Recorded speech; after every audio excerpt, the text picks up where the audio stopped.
My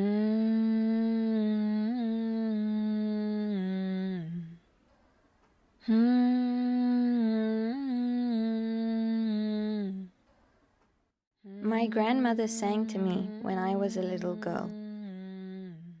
She sang about the days she had to flee. I saw her tear through my curls. She sang of her home, the land of Sindhis. 1947 and before, 1947 and after. Our surnames are like a string, tying us always to each other. But my grandmother was told to leave. Millions and millions running all around. There was no time to grieve. The string had to be unwound. My grandmother didn't know of partition's expense. She kept asking, "Where will my family go? When will we meet again?"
Ye?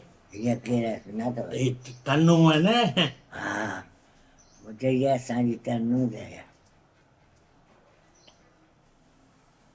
Bina dia.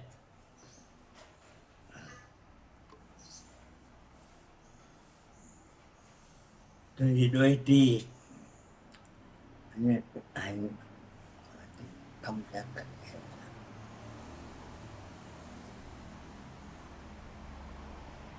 Cha nani?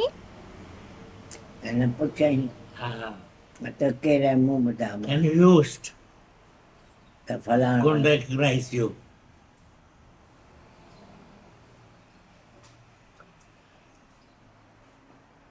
At this age, and particularly with her, she has that dementia.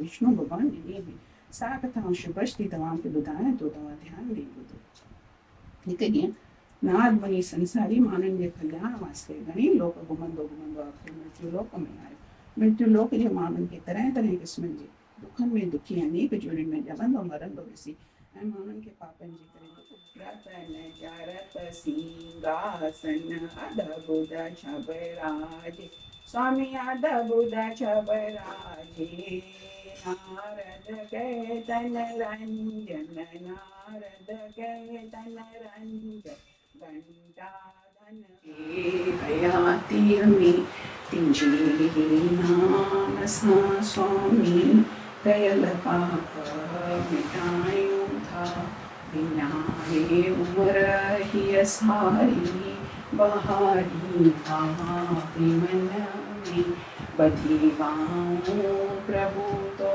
खां डुलियों स्वामी बख्शायूं था.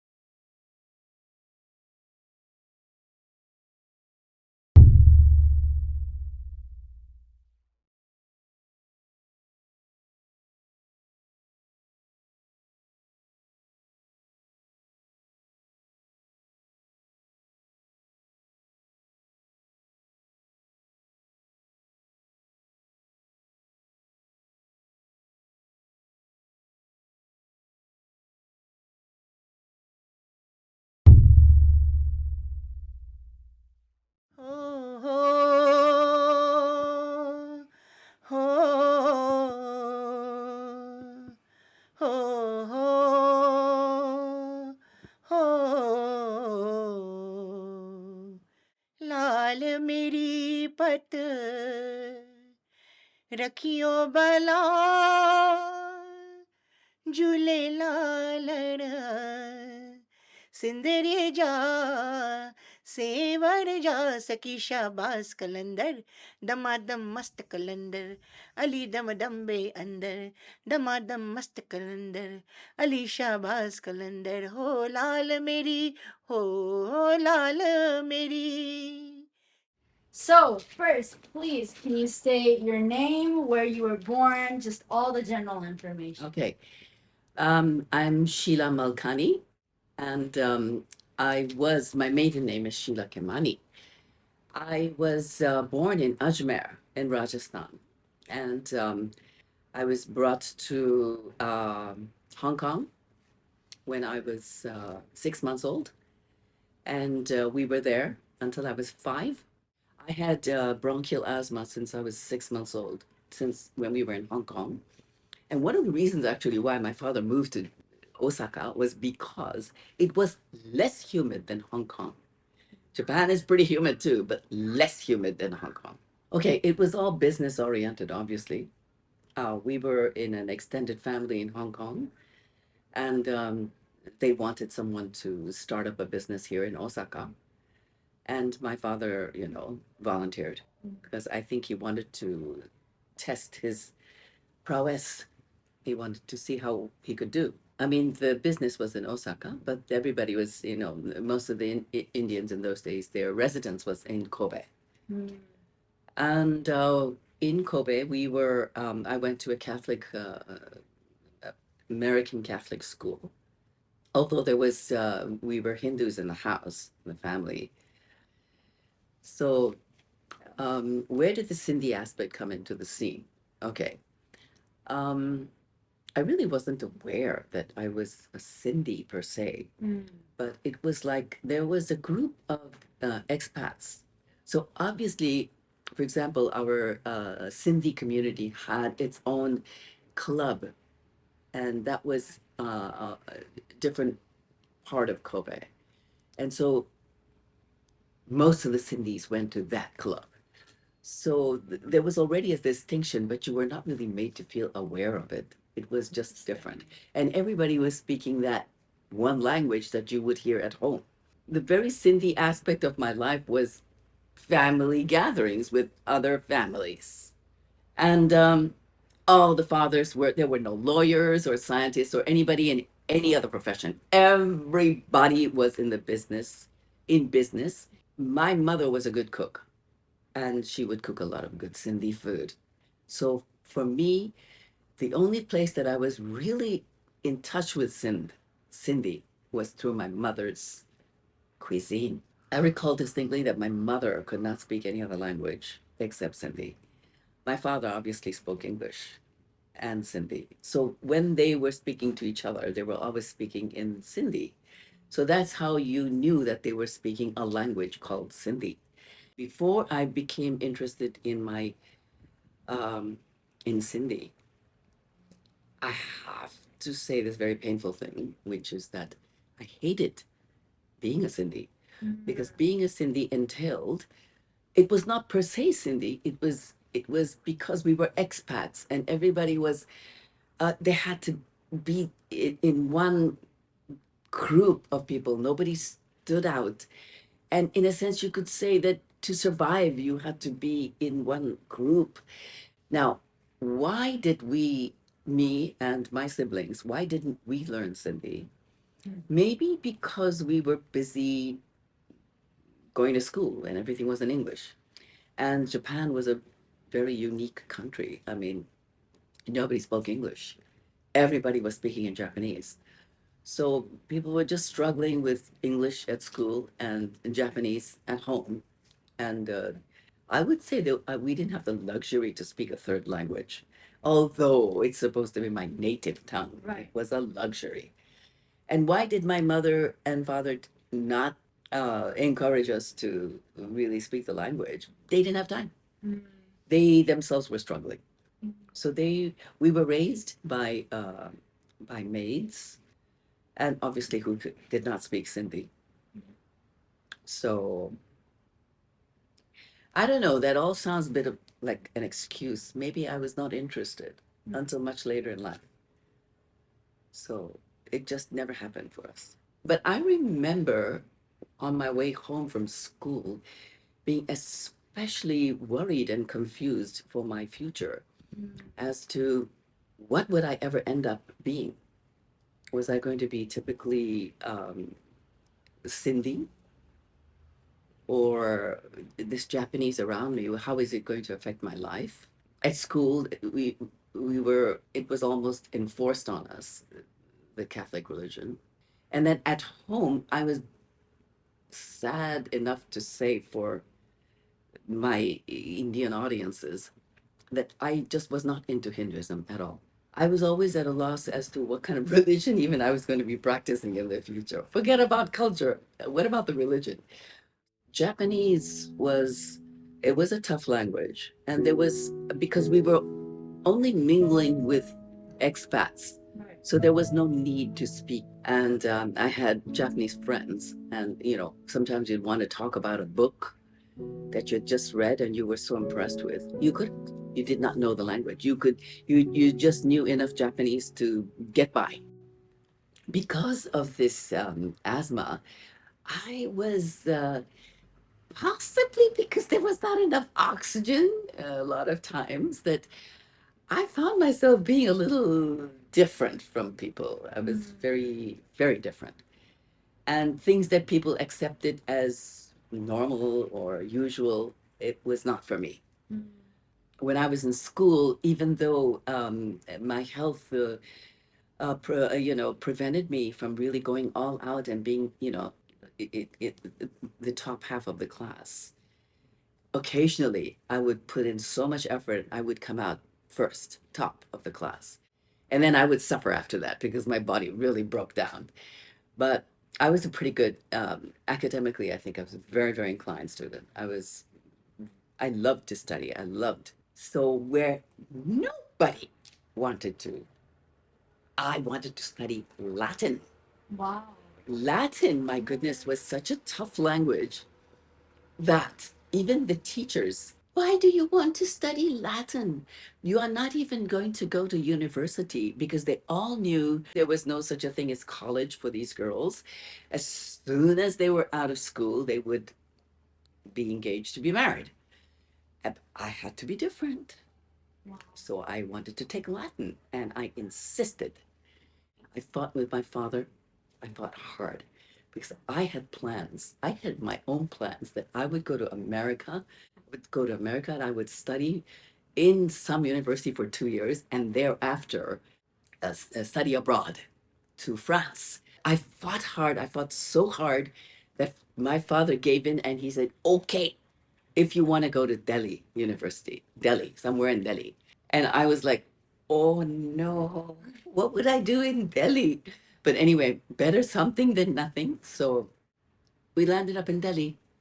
And thanks to my fighting hard, my sister was able to go My two friends were able to go, and four of us went to Delhi University. Yeah, it was so easy to get accepted. Till this day, I am so happy that I landed up in Delhi because it opened my eyes. It was such an amazing country. The kind of people we met at Delhi University. It was called Miranda House. It was part of Delhi University, and we met people from places like Assam. To us, to in our eyes, looked like, are they from Tibet? And then you're meeting people from Kerala who are so intelligent, people from Bengal, and who were so versed in politics. And you felt like, although you came from Japan, you felt like a frog in a well. And they would even look at you and say, are you guys sure you came from Japan? So it was that backward. Wow. Yeah, because we were not only were we living in Japan, we were living in this small expat business community, which really confined us. And I landed up in an economics department. I had the least interest for economics. And at the end of the day, maybe it was too much drugs, or maybe I got so hooked on philosophy that I totally lost interest, literally lost any motivation to study. So I was forced to come back to Japan. And that's when I met with people who helped me overcome my asthma. And in the process, that's when I learned about the existence of Buddhism called Nichiren Buddhism. And that's when the serious interest in studying Japanese See. started with that.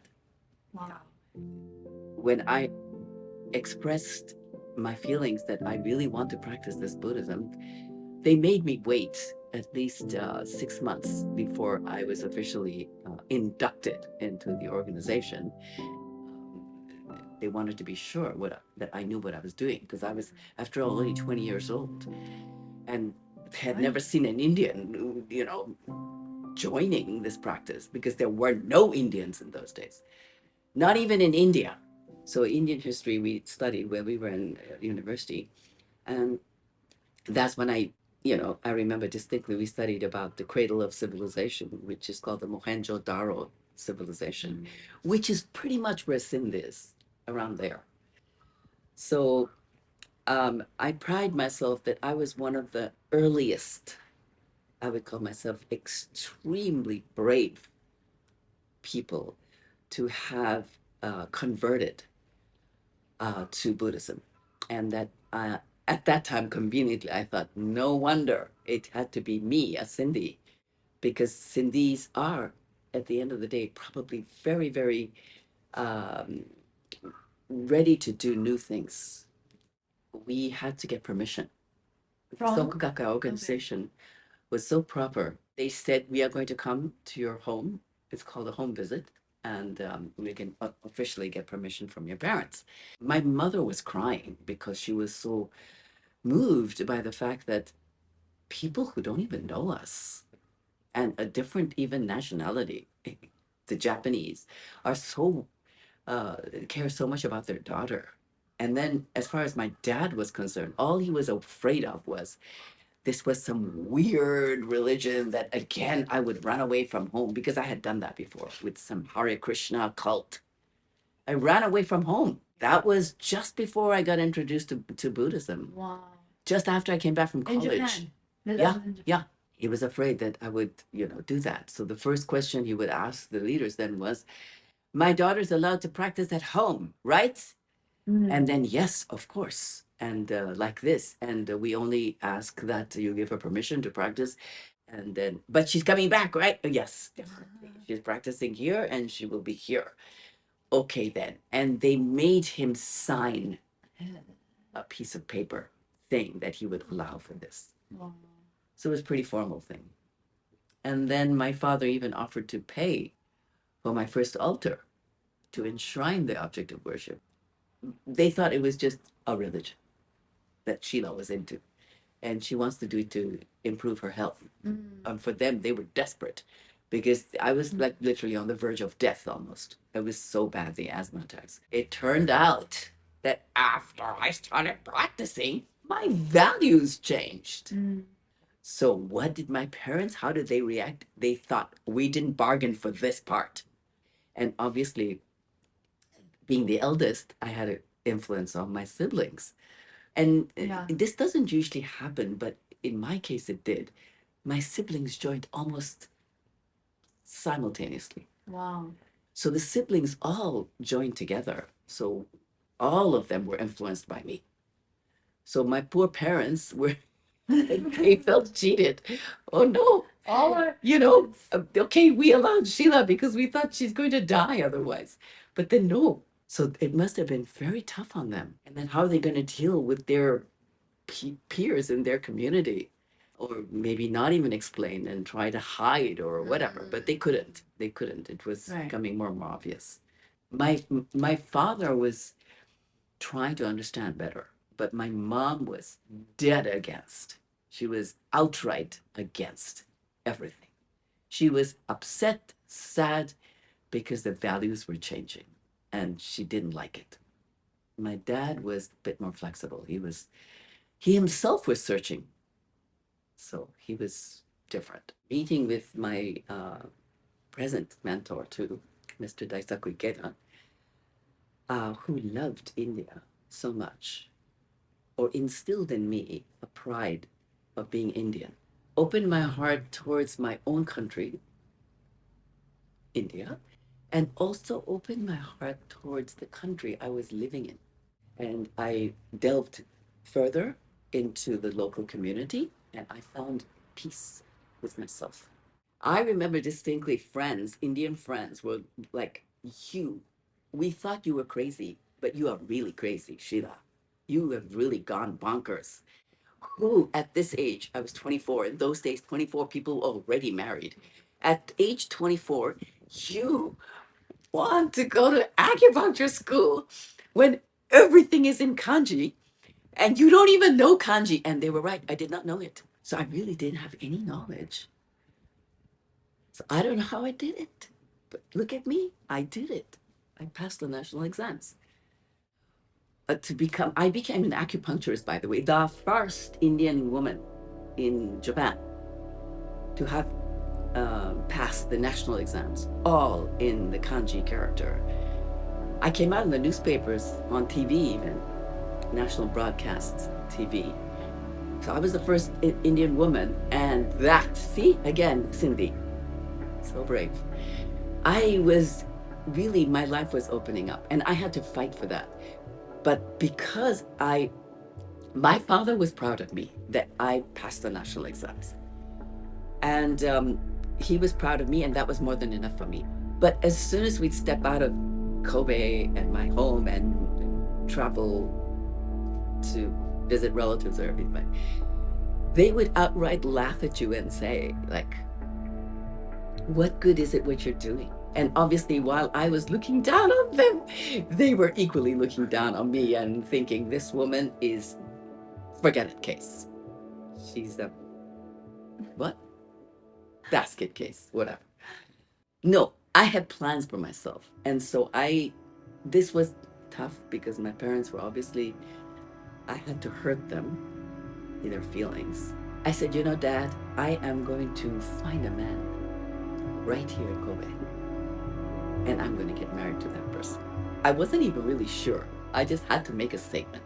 I said, I am going to definitely look for a man here in Kobe. And that meant it not necessarily was going to be a Sindhi. Yeah. Yes, this is ugly, but it was told to me. When I was in college, sometimes the weekends you'd be with your classmates' parents or whatever, and they were definitely not Sindhis. And they would jokingly say, oh, you're a Sindhi. And then, ha ha ha, they would laugh and say, there is a joke that in the jungle you meet a Sindhi and a snake. Which would you kill first? What? And then, ha ha ha, Sindhi for sure. And I'm like, what? That's how much they did not trust Sindhis. Trust. Yeah, because they were different. They were so different. Mm. So if you meet a Sindhi and you bump into a snake, which one will you kill first, Sindhi? For example, my dad used to say that I don't feel India is my country Really? because they were in Sindh, which became Pakistan. Right.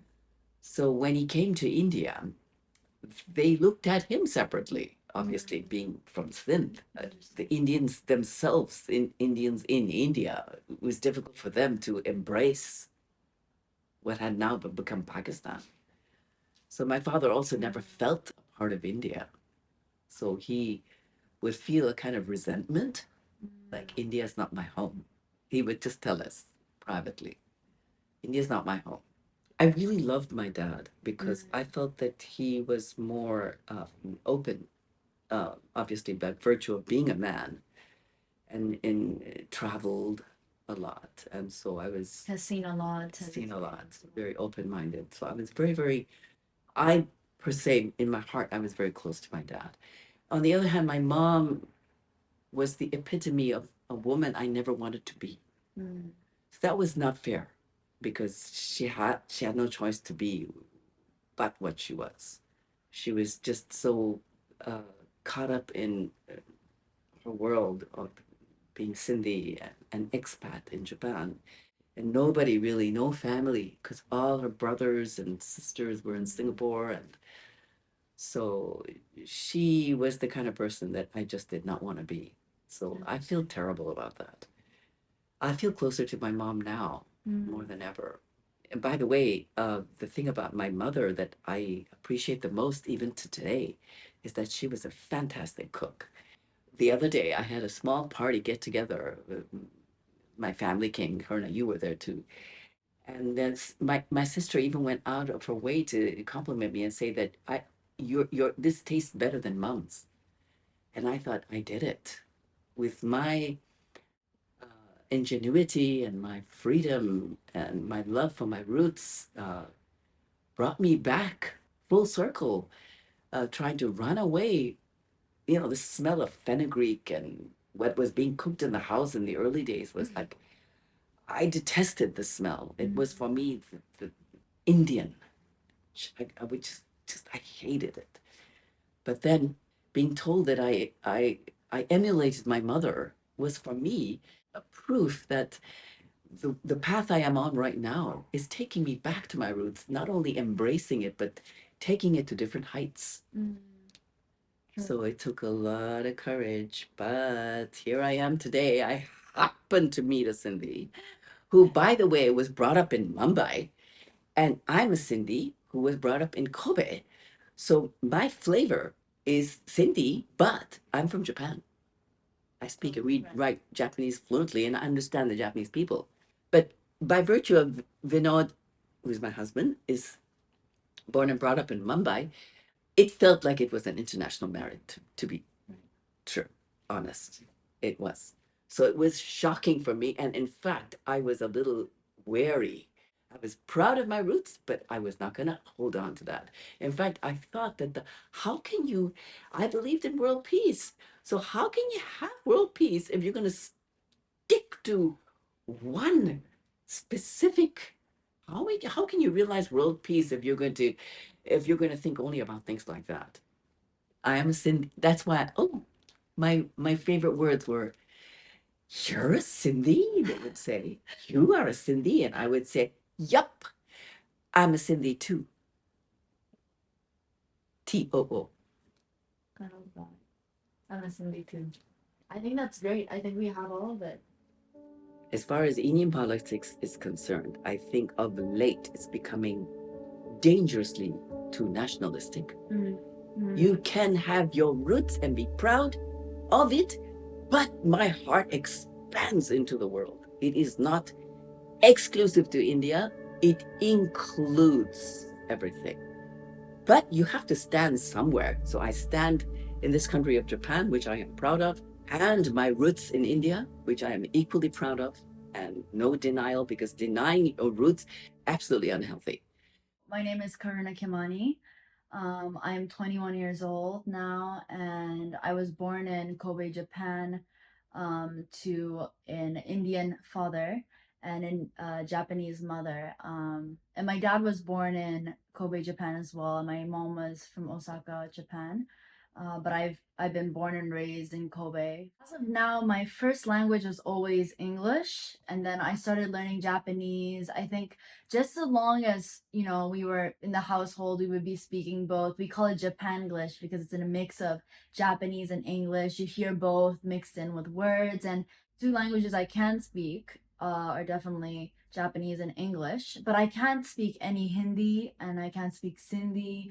And my grandma, and my aunt used to always speak at home upstairs on the fourth floor. We go up to the fourth floor, and because we live in a family, building. So my grandfather built the apartment itself, and so every floor we have a family member, and that's already such a distinct quality to have in an apartment itself, to have your family living on every floor, and you can visit every floor, and you'll smell some kind of curry on the fourth floor that my daddy was making, or you hear the ZTV going on after every school day. I would go up, I would update her basically on how my day was. She would be sitting on the couch on the corner, so we just watch together, eat some biscuits and chai and dip it in. But I think the whole concept of being a Sindhi, I don't think there was just one prominent moment that I had where I was like, okay, this is when I was Sindhi, this is when I felt the most, or this is when I realized I was. I think it was more something that was very gradual. It happened because our household was so mixed with different cultures as well. Kobe community has a lot of Indians, and I know many of the families from when I was small, and we've grown up together, and they're still my really good friends for 20 something years now.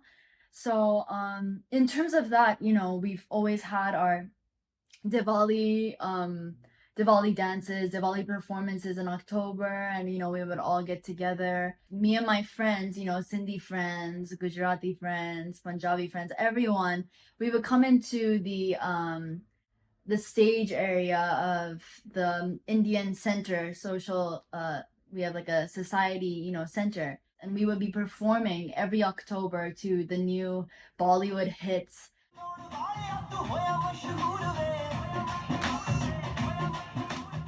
I've been dancing every year, and it's literally my passion. Like I really love dancing, and dancing to Bollywood music. I don't celebrate mostly the religious component of it for sure, because I am a Buddhist. We practice Buddhism, Nichiren Buddhism in our family. We were kind of, I don't want to say different, but at the same time, we didn't go to the Gurdwara as much. We didn't, visit India as much as other people or other families did as well. So I think that in that sort of sense, we were different. So I don't think it was anything about really having to do with Sindhi culture itself. I think also, such a special thing about Sindhis is their connection from like all around the world. And it surprises me every single time I hear, oh, you didn't know you had family uh in somewhere in Africa, in Las Palmas, in the corners of like Spain, and in an island, you have family, and somehow, regardless of if you did or did not know that, you still feel a connection. There was one moment that I really remember where I had one instance in the cafeteria, and I had never talked to this girl, and well, her last name was very much closer to, what I know of as Sindhi. So I asked her, "Are you Sindhi?" And she said, "Yeah." "Are you?" And I was like, "Yeah." And we just had this moment together, and it was only us, and we're like, "Yes!" Like, we just kind of had this connection right away. And that was so cool. Like, someone that I never knew was sitting across me at the cafeteria, and I was like, this is great, I made a new friend. We're both Sindhi, like coming from different backgrounds, because she was from India, born and raised. I think the biggest thing overall was that I was more of preserving the Indian side of me more than even finding, going deeper into Sindhi culture. And I think even already, like, I kind of had a small identity crisis, I would say, in high school. So in my own way, I was trying to find, my outlet of how I can identify myself as Indian, how I, love the Bollywood music, the Bollywood culture, how I love the food, the language, the people. And so I I don't want to say pick and choose, but I think it was my place where picking the things that I already felt comfortable with from when I was growing up.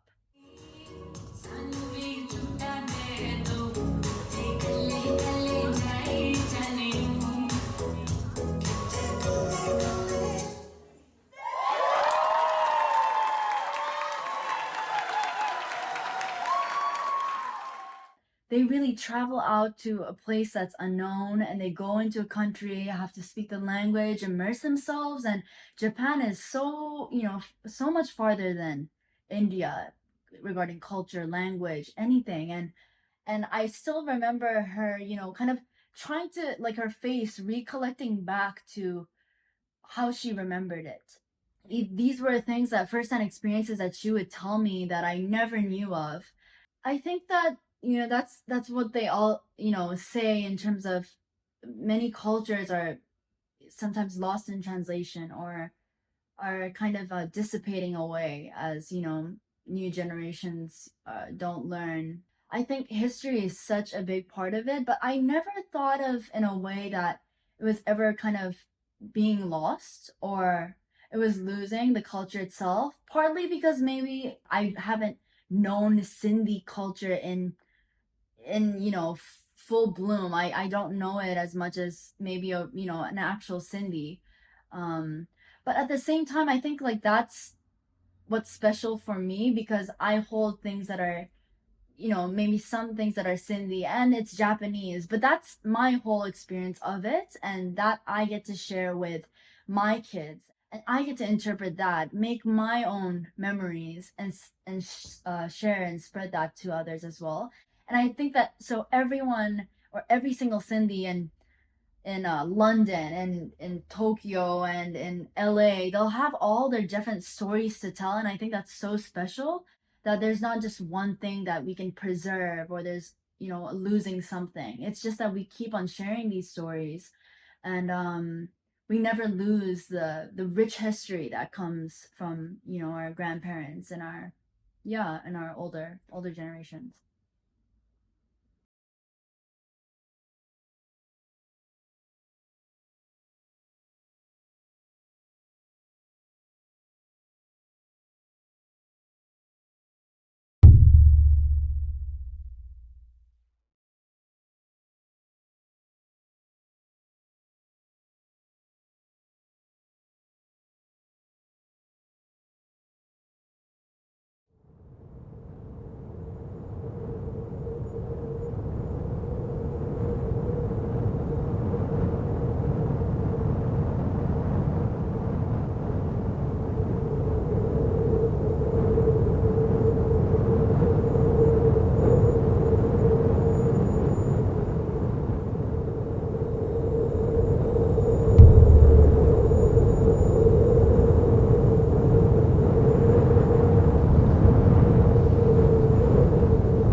Whereas in countries like America, I was there for 5, 6 years, and I met second, third, fourth generation Americans from different ethnicities: Japanese, Koreans, Chinese, Indian. They are basically losing that whole ethnic identity, because they need to assimilate into so-called mainstream Americana, embracing their values, speaking like the Americans would.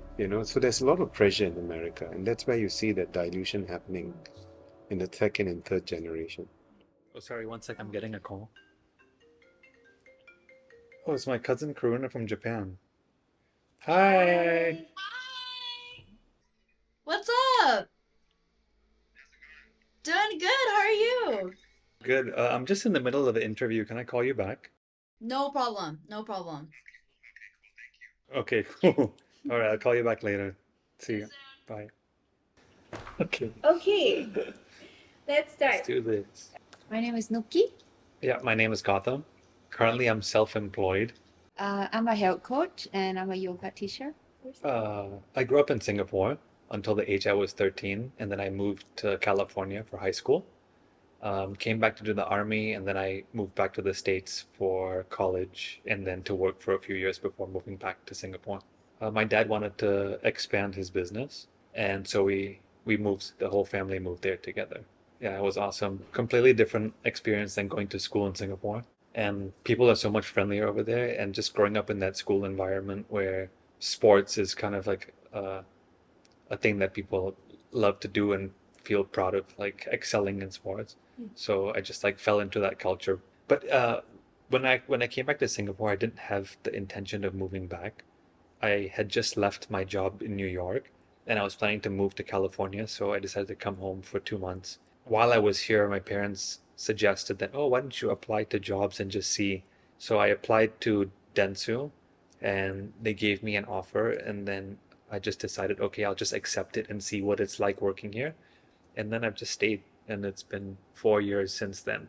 What about you, Nuki? Where did you grow up? I grew up in Thailand all my life. Well, after I graduated in Thailand, I went to the US for a year and to do some work there, and then I moved back, and then I went to Bangkok to work. I grew up in Chiang Mai, the north part of Thailand, and when I was in Bangkok, I was doing a marketing, and then I moved here for a traveling company. The first time we said I love you was 3 months. 3 months, probably Yeah. 3 to 4 months. Yeah. That's pretty It fast. was pretty fast. And you want to tell that story Which story? about the I love you? What did we say? Like at the Oh, yeah. Yes. We went to what is that place? Sprago? Was Yeah, it? we went to Or Spa. C'est la vie? C'est la vie. Yeah, C'est we la went vie, to yeah. C'est la vie and just hanging out. And then at one point he told me like, "Oh, I almost said I love you." He No, said that. I didn't say No, you I said I almost said, Yeah. yeah. I But I almost didn't say said. the words. No, you did say I almost said I love you. All right, never mind. I was drunk, so And then I'm like, "Oh, but I love you." So then since that day it was we something like that. it was something like that. So since that day we say I love you. For her, she said she's always felt like, I mean, they're pretty similar already as it is, Yeah. but she said she's always felt like some part of her is meant to be I love Hindu culture. Hinduism. Like I grew Yeah. up Buddhist, but I love like Lord Ganesh, Lord, Shiva and all those She stuff. likes I going to always feel Hindu connected. temples Yeah. and all that. So for So- me, it's quite easy. Yeah. Yeah. Any aspects of Thai culture or the Thai history Mm. that you would want to give your children or make sure they understood, or similarly for Sindhi? Doesn't have to be anything big. Yeah. You I don't know. I kind of lost a lot of those things in childhood, especially after I moved to the US. And she's bringing that part of back into my life now. So for the longest time, I didn't do like prayers or anything. I just completely stopped all those things. And because she's so spiritual, we recently started like every Monday we're gonna do prayers at home now and all these things. So it's like slowly all those things from my past are coming back into my life now. So in Singapore, when we go out and we meet like other people's parents, I don't know if you were raised to touch their feet, right? It's just to go and get blessings from The older. older people, yeah. But in the US, they don't do that.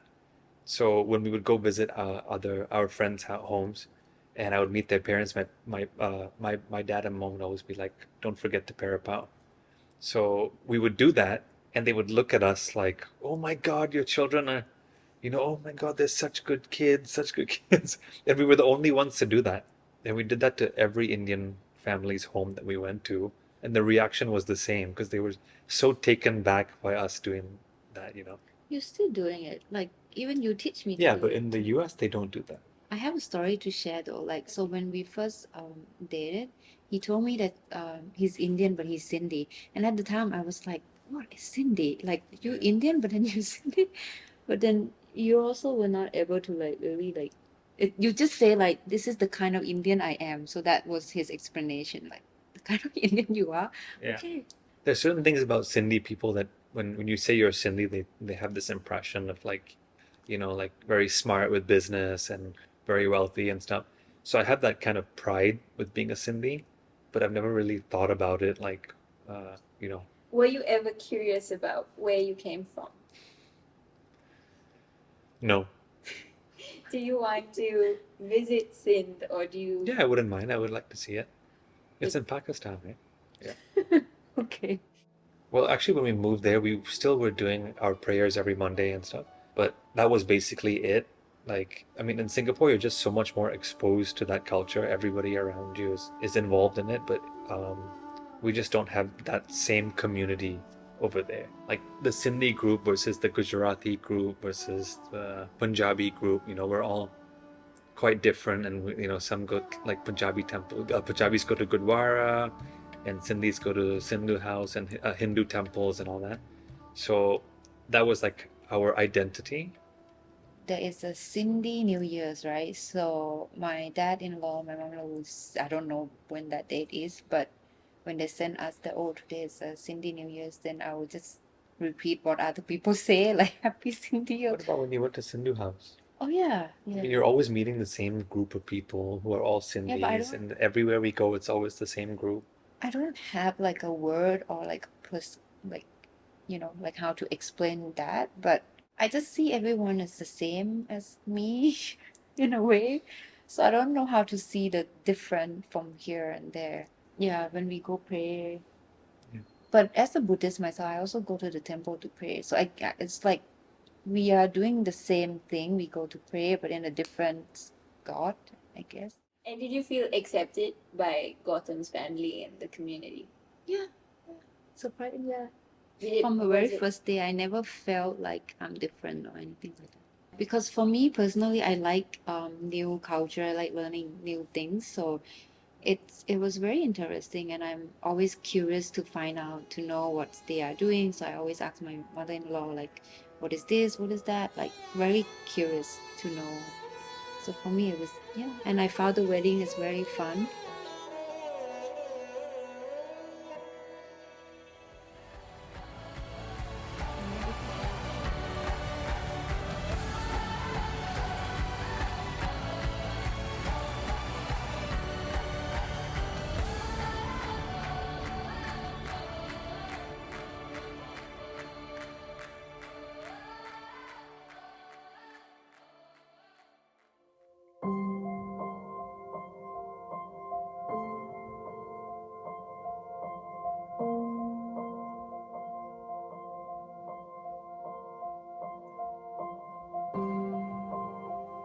Yeah, so it was a part of the wedding where family members and close friends come and put this paste all over you.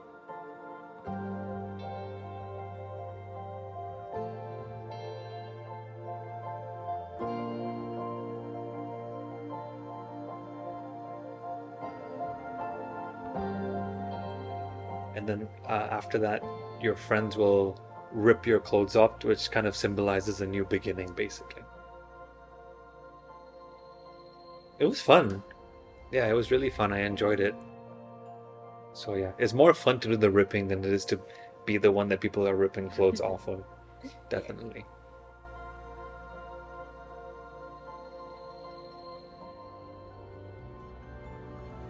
I enjoy it. It's like having sister just, praying with me, dress me up. So it's nice feeling. So Whenever we're doing something that is like related to religion, like prayers or anything, my mom always likes to explain to her why we do these things. Because if she asks me, I don't know, and she's asked me many times, and I would just ask my mom. But my mom also, like, she likes her to know. yeah, I really enjoy it. It wasn't something that's super awkward or anything like that. It was just, just someone praying and, dressed me up. So it was a nice feeling.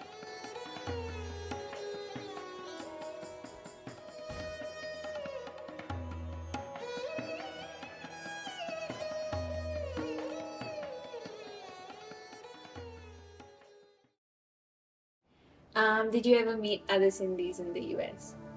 Many. What were they like?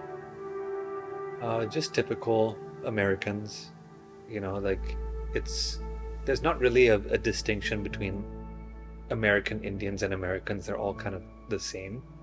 But they do, the time that you like, the parts of the year where you really see their Indianness is during like Diwali and things where they host functions and stuff, and then you can really see that the Indian culture come out. Anything concrete or small, and it can be something small like a name, on how to pass down any bits of your family stories or history or culture to your children? I am Sindhi.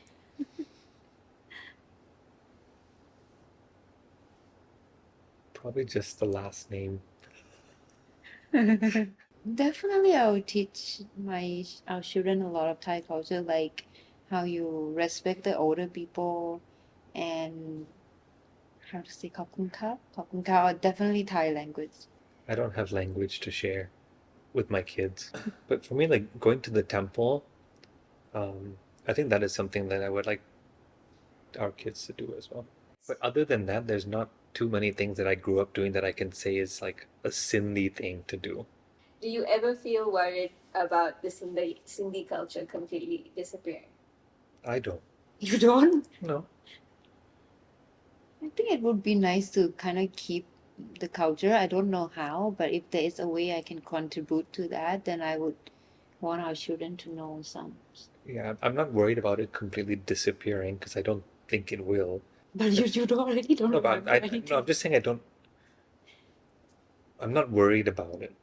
Yeah, I think I would probably ask your parents to actually like teach. We're just going to be a new generation of Sindhis who do our own thing. Forget the old Sindhi culture. This is the new Sindhi culture now, right? Okay. It is. But yeah, I mean, like, I would love your parents to teach our children something, because it's part of who they are. Yeah. Like, if we have children, it's our job for me, I feel like it's our job if we want them to keep the culture, it's our job to share with them. Otherwise, how would they know? They will grow up being themselves, of course, but like. Yeah. I mean, the way I see it is like, okay, I'm Sindhi, so however I wish to raise my kids, I'll still be teaching them that they are Sindhi. And so whatever I teach them is just our way of being Sindhi, basically. So that's how I say it. That's why I said it's like a new generation of Sindhi. It's not, I don't do what Sindhis in the past maybe do and don't have that same culture. But I'm still Sindhi, and whatever I do and my kids do, they're also Sindhi. So it's just a new way of being Sindhi, I guess. We didn't do, like I said, we didn't do that many things that I thought was Sindhi things to be doing, but that kind of faded away when I moved to the US. But it doesn't mean I'm not proud to be a Sindhi. I do feel pride in being Sindhi, but I might not be the typical Sindhi who's, Super connected. Yeah. Surprisingly, your grandparents doesn't share you about like any of this thing, or they did, but you kind of forget. If they did share, it wasn't in much detail. Yeah, we never had those like serious conversations like that. It was, we were kids when he was alive, so we weren't old enough to really have that conversation. I think same with my parents. They probably think that we would not be interested in this subject, so they've never brought it up. This is like I'm not sure what types of food are Sindhi food versus what's just Indian, right? yeah. I think there's Sindhi curry. With carrots and the beans in Yeah, it. Is that the one? That's the one. Yeah, that one's nice. I like it. Loli, have you had loli? Yeah, loli. Oh, Loli's- loli's Sindhi as I well. want to try. What is it? But loli's usually sweet, right? Yeah, there's a spicy one too. Spicy loli. Okay. Have you had dal pakan? Yeah, dal pakwan. That's Sindhi too. Okay. Yeah, I think you'll like that, Maki. Okay. Um, I'll ask my mom-in-law next time what are the things that have. Sindhi foods that you like- can try. You yeah. can have a Sindhi day at home where you just try. Yeah. Ask them to make all It's Sindhi food. interesting, like after like you interviewing us all this is Yeah. yeah. I feel like such a bad Sindhi now.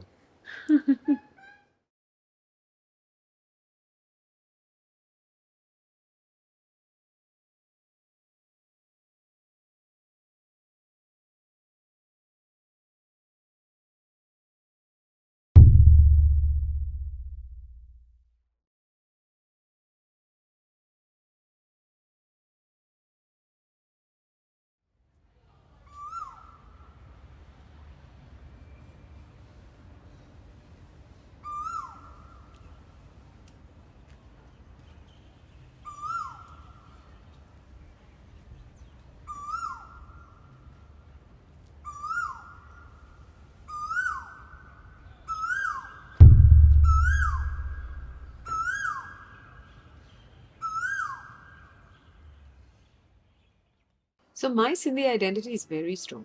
I mean, I'm proud to be a Sindhi and I will continue to be. But now, of course, I am Singaporean and I resonate with, Singaporean values and Singaporean culture.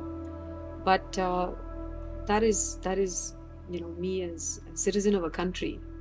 But in terms of my ethnic roots, I will always hold on to my Sindhiness. You should start. No, I'm the No. I don't want to be the typical Sindhi chauvinist guy. No. I'm just trying to figure out question 2. Sindhi's happy-go-lucky. I think you should say the cow pioji. Cow piojo, eh? Depends. Yeah, that's cute. Yeah. Yeah. That's my definition of being Sindhi. Okay, I think My love for we diamonds. should start now. My love for Okay, never mind. all the finer things in life. I don't know. That's every Chiffon woman. sari. Every woman's. No, but it's very Sindhi, isn't it? Hmm. How does it set us apart, right? Well, you think We all wear other. diamonds, we don't wear gold. We kind of we So do the other communities, Nikki. All of them. no la, they all learn from us. Diamonds are girls' It's best true. friend. That's what my mom and grandmother would say. Sab asan ka sikhaye. Hmm. Inan Do ke you, do, you, khabar cha hui unan do, you, do ke. you know some Sindhi at all? Well, I'm Prem Shamdasani. I'm affectionately known as Dr. Love because Prem means love, and I'm a doctor and a PhD. So I go by Prem or Dr. Love. So I have 2 names. I grew up with the name Deepika, but like any good Sindhi wife, post-marriage, because of horoscope, I had to change my name. So now I go by Nikita. Of course, Shamdasani. Yeah. Well, I did typically an un-Sindhi thing. I didn't join the family business, despite a lot of emotional blackmailing. Instead, I decided to pursue a career in teaching and research.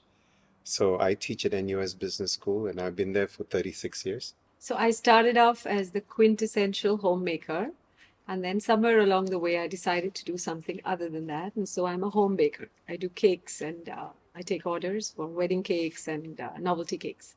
Well, I was so busy with my academic career, and by the time I realized that I wanted to settle down, I was about 35, 36.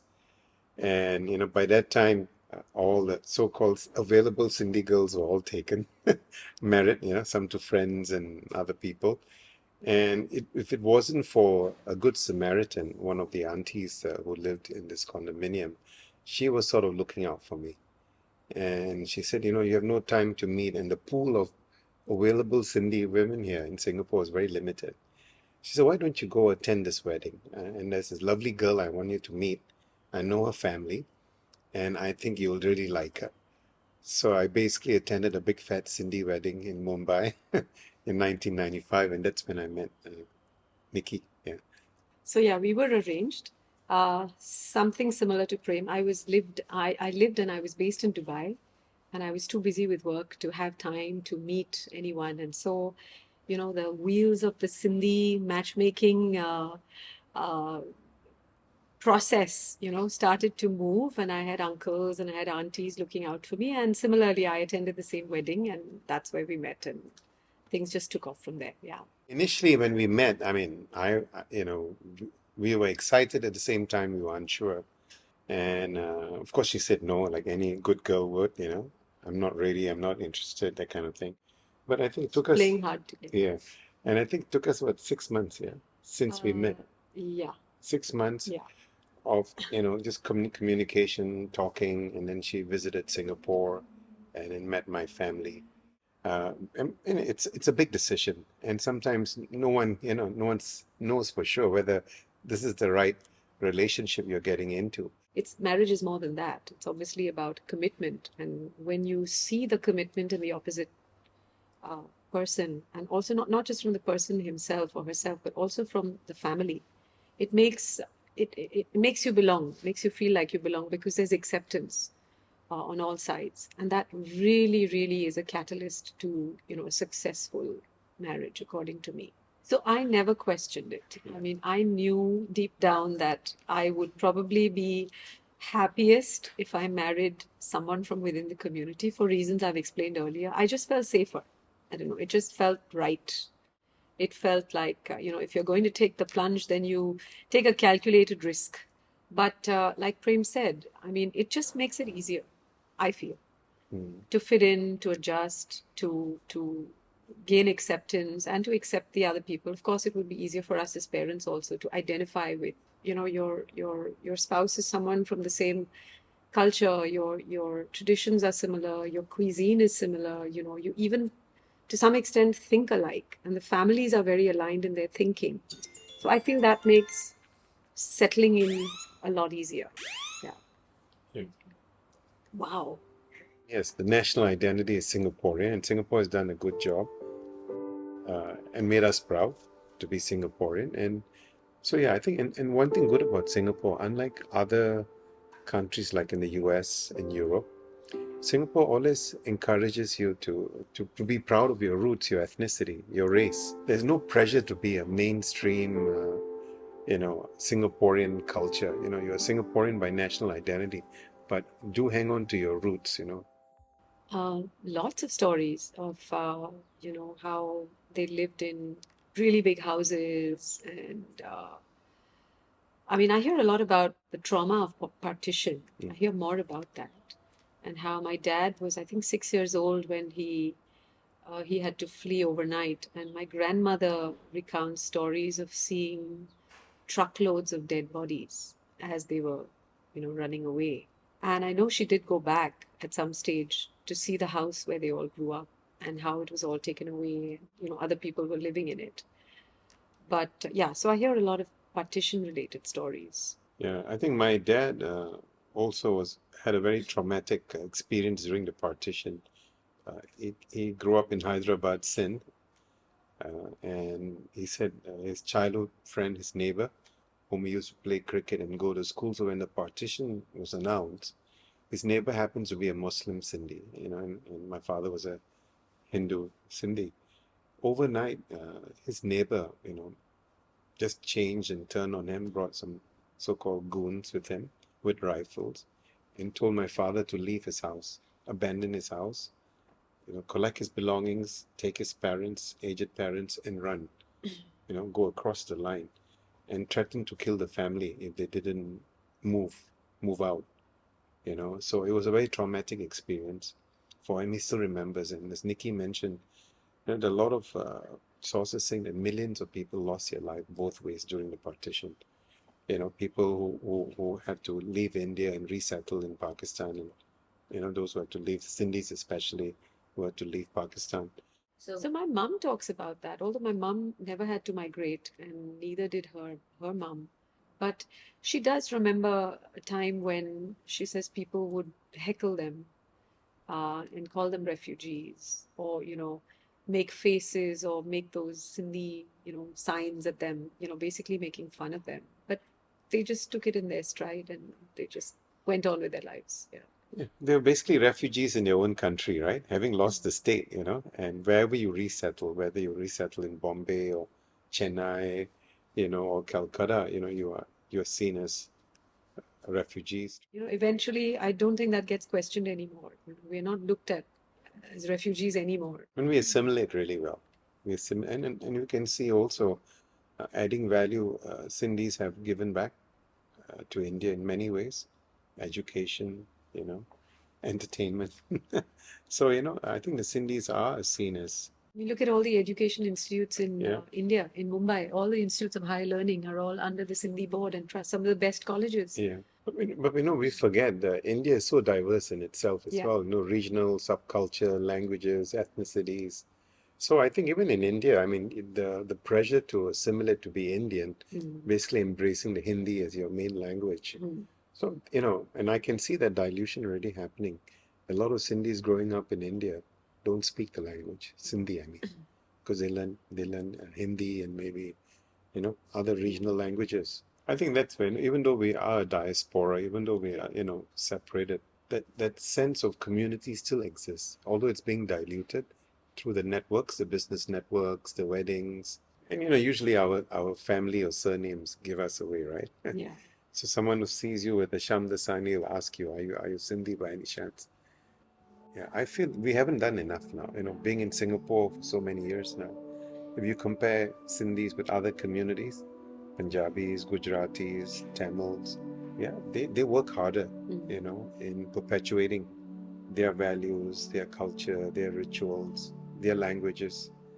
And we just take it easy, you know. And we lack pride. Yeah, yeah. We lack pride in being Sindhi. Yeah.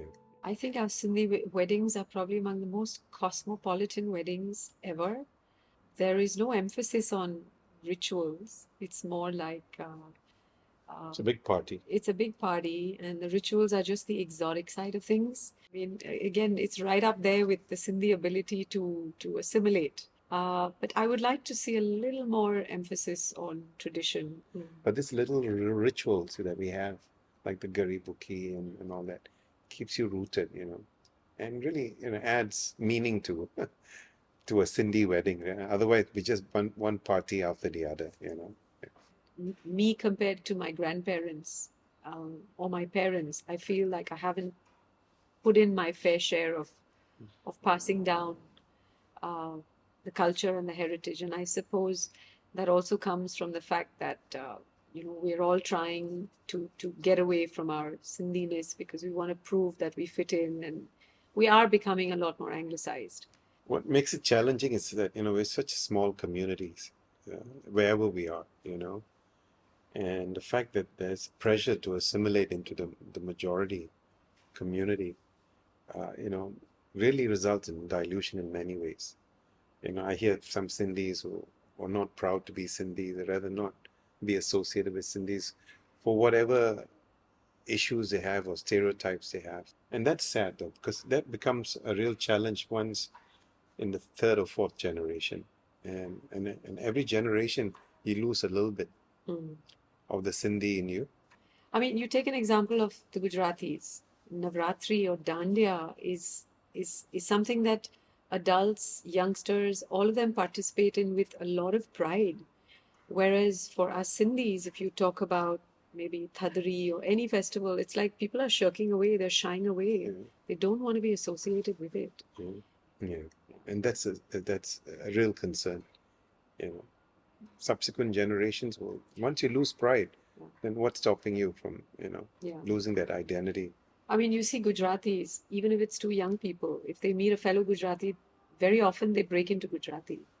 You see it with the Chinese, you see it with the Maharashtrians, but you do not see that with the Sindhis. Yes. Least of, you know, forget the youngsters, not even our generation. Yeah. Because we really lack pride in our culture.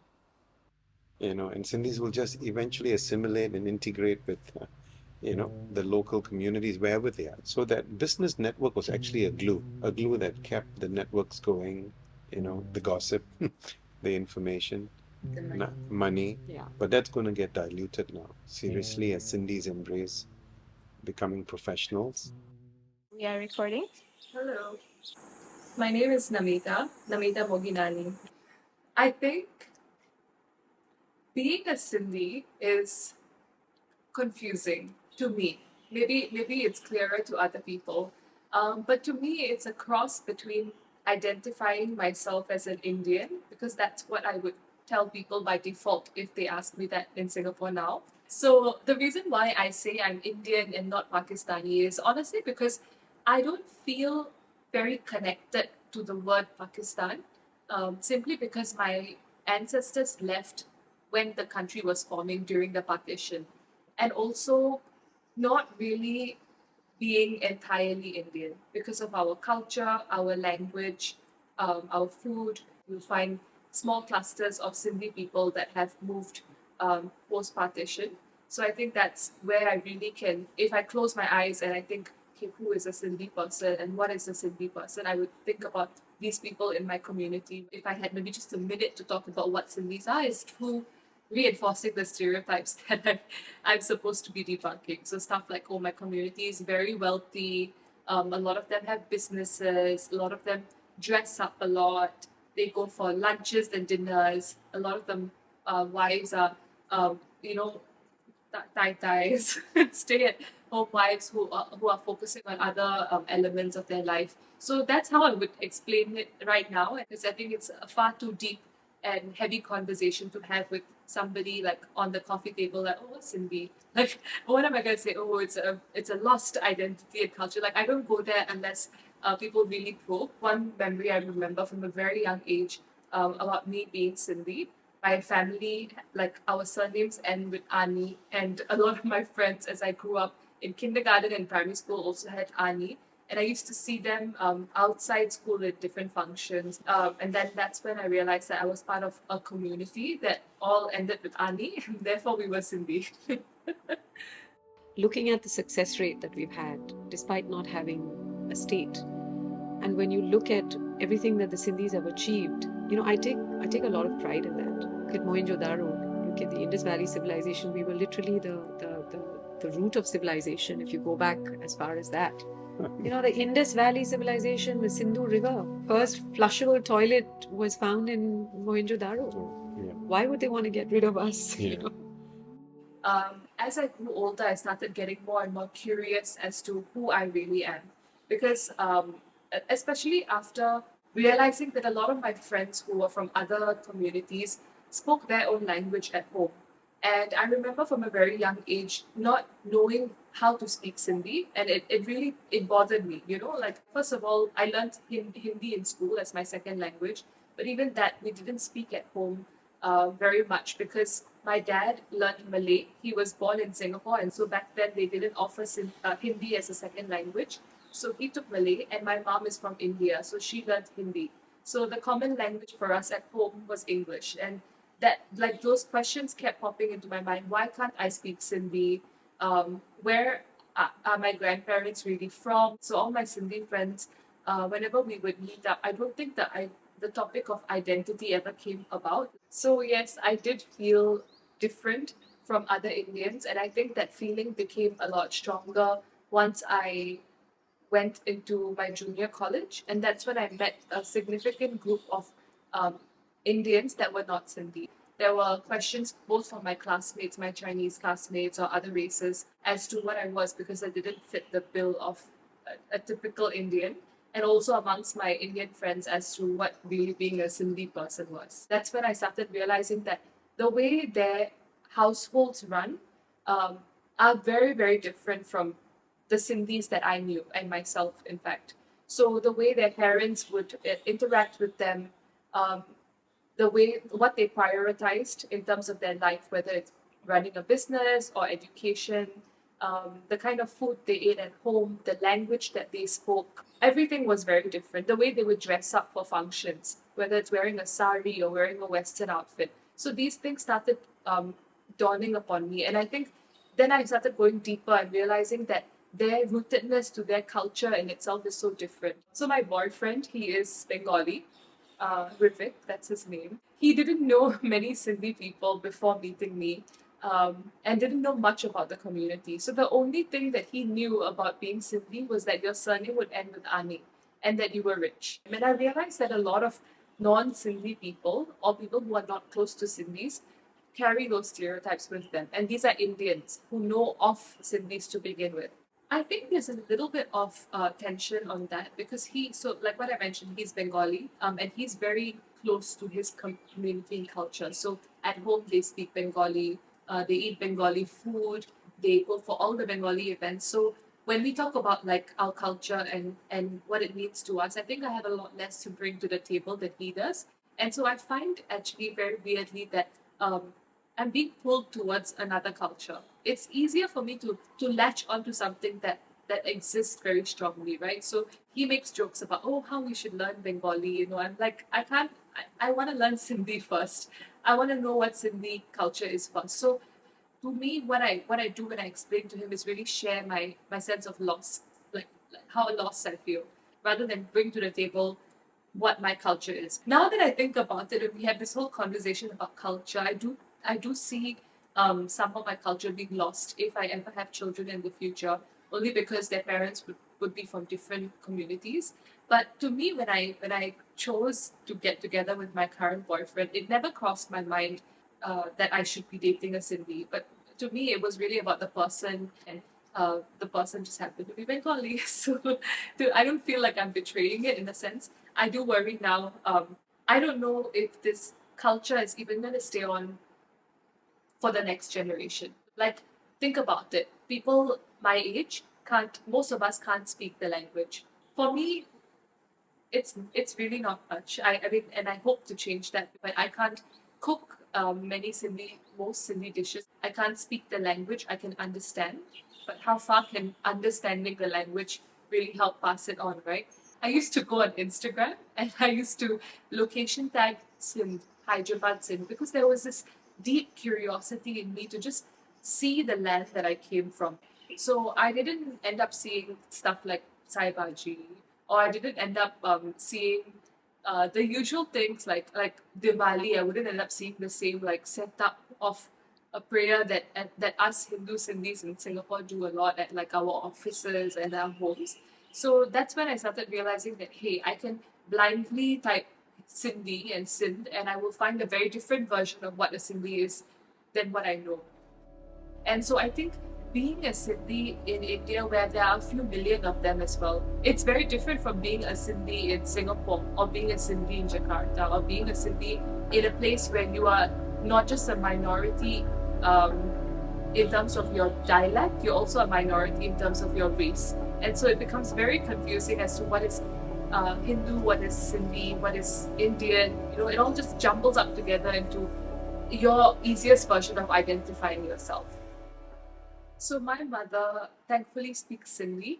I think that's one of the first and most important things that have rooted me to my identity as a Sindhi. It's to hear the language. There's one narrative that has been passed on to me that people have basically left everything that they have built in their homeland in Sindh and just made a run to India. It's quite resonant amongst anybody who had to experience the partition. It was the same thing. People would just leave and run. They would leave all their gold, leave all their houses, leave all the wealth that they had accumulated, and then start from scratch in another country. And so I'm very curious to know how exactly people have navigated through this difficult time, learning to reimagine what a Sindhi is, finding the interest to discover where their ancestors are from.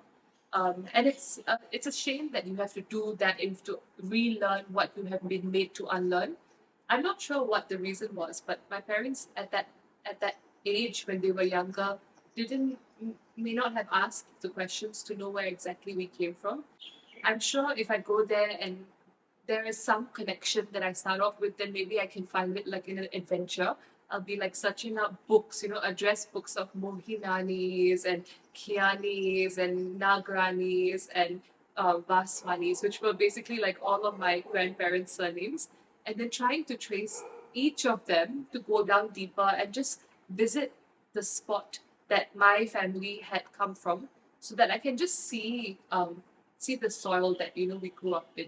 I know it sounds a bit sentimental and cheesy, but it's just a very painful thought, knowing that you can't go back to the place that almost every generation above you has been in. This is getting me a little bit emotional. I'm just hoping to find a little bit more about myself, actually, because I think the one big missing piece in my puzzle is me as a Sindhi. An identity that you don't know what it even is, So I think when I go there, when I touch the soil, when I feel the climate, I want to be connected to my past and everything above me that now remains as just blank boxes. I want to fill it in so that I can just understand a little bit more about myself and where my family has come from, which at this point I don't really know too much about.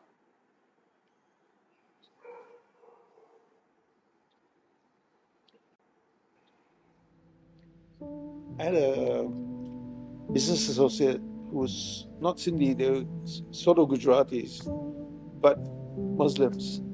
And he said, we have done research and we don't understand why we still break a coconut when we get married. It's got nothing to do with Islam. And it's really funny because if you think about it, they're just hanging on to their old traditions, right? Before Islam and Hinduism sort of divided the people. Okay. Okay, can you test for me? Yeah, testing 1, 2, 3. Hero Bojwani. I'm currently running my family business. It's a trading cum investment general purpose business. I'm the CEO right now. I don't think I ever didn't know I was Sindhi.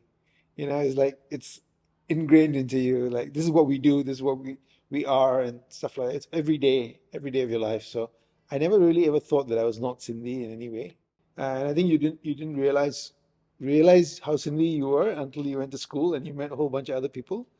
But yeah, the food was very different, and Sindhi food's unique in its own way. It's not like other Indian food that you get in most restaurants. Also, I think the other thing that that was really typical of Sindhis was that we always had friends or relatives somewhere else in the world. There were so many of them, and everywhere you went, or everywhere you heard of an uncle or an aunt visiting or a friend visiting, and they were from obscure parts of the world, and that was it. It was just part. It was normal. Like that was unique about being Sindhi, and I didn't feel like my friends from other ethnic groups experienced that. I don't think they had that.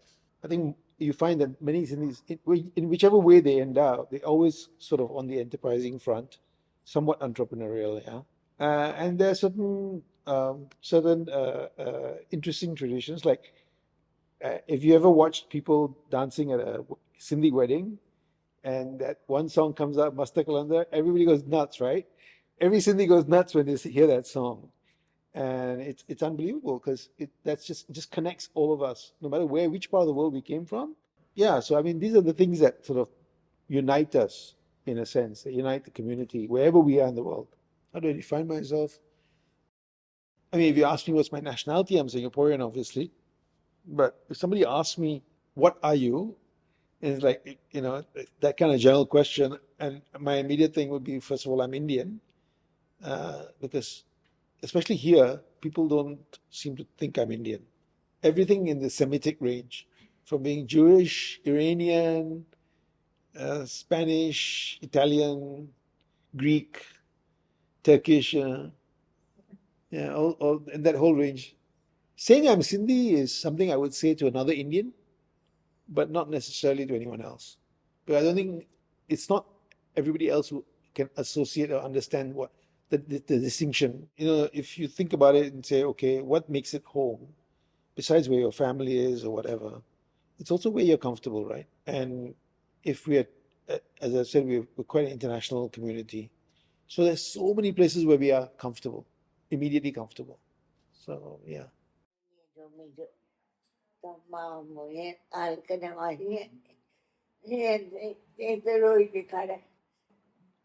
Naro, Naro.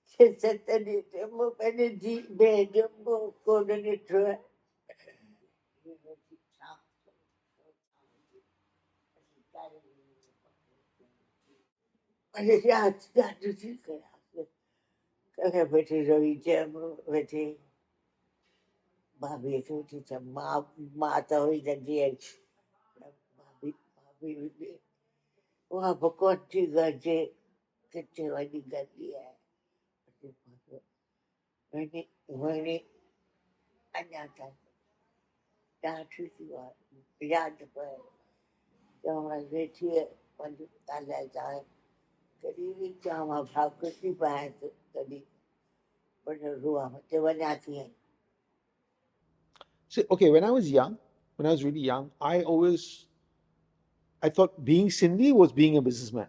And I never even appreciated the fact that all these other communities, whether you're Chinese or Malay or whatever, or Punjabi or whoever, were also all businessmen in their own way. I just always equated being a businessman to being Sindhi in a sense, because like everyone we knew was a businessman. Because when we were young, I was asked to go to the office I couldn't go on the weekdays because I was in school, but every Saturday I had to go, and I had to go and look at my father's stock portfolio, and I'd do a P&L for him every Saturday. And then you see this P&L, and it's like, whoa, this is interesting, like. And I think that was a bit like a drug. I was really drawn to it. But the other elements like the trading and all that, I didn't know. I didn't think that I would be doing anything else. I always thought I'd be doing that. Yeah, I was like destined. This is my destiny. You know what I mean? My father actually left Sindh well before partition. My father was in Singapore for the Second World War, he had been already out of India, I think, for about 8-10 years prior, before the World War. And he actually was in Singapore all through the World War. And he only went back to India after the war. So I don't really know much about partition. I didn't hear much about it. He was in business with his brother-in-law. And then eventually his younger brother joined him. And at that point, or soon after that, I'm not sure the exact timings, but soon after that, he and his brother-in-law split.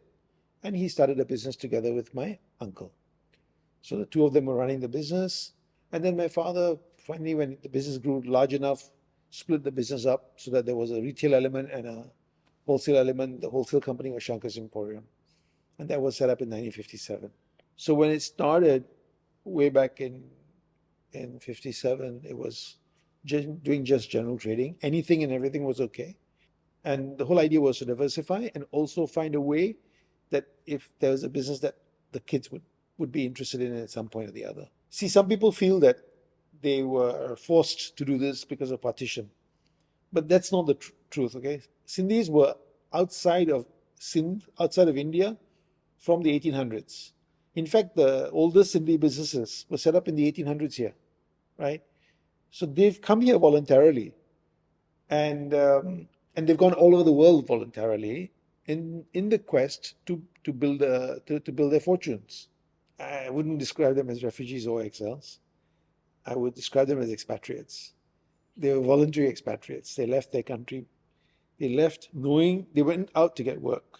So there were very many very, very, very wealthy Sindhis who basically had to leave with very little.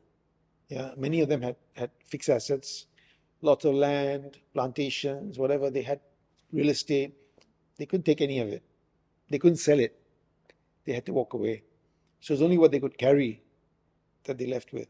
So many people were wiped out. There were some who were refugees, those who were forced to leave Pakistan.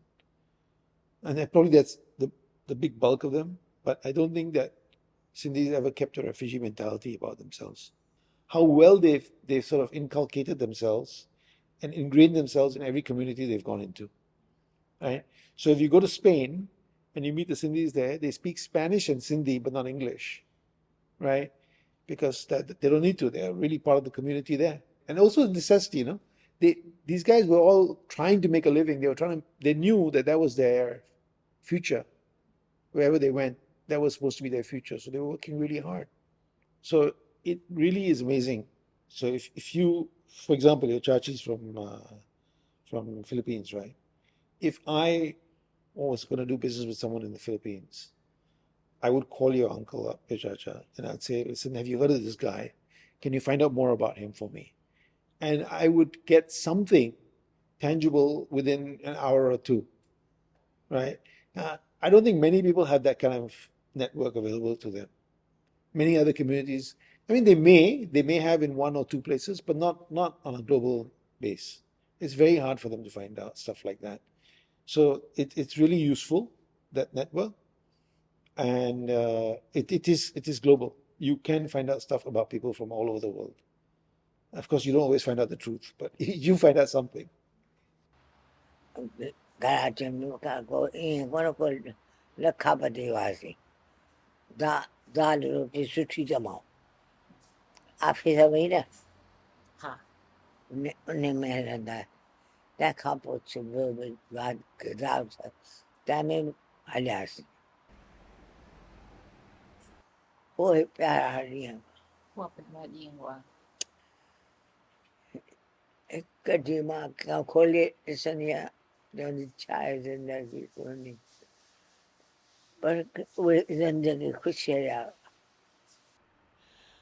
कुछ में आया को कुर्ती कौन आया गाय भैंस अच्छी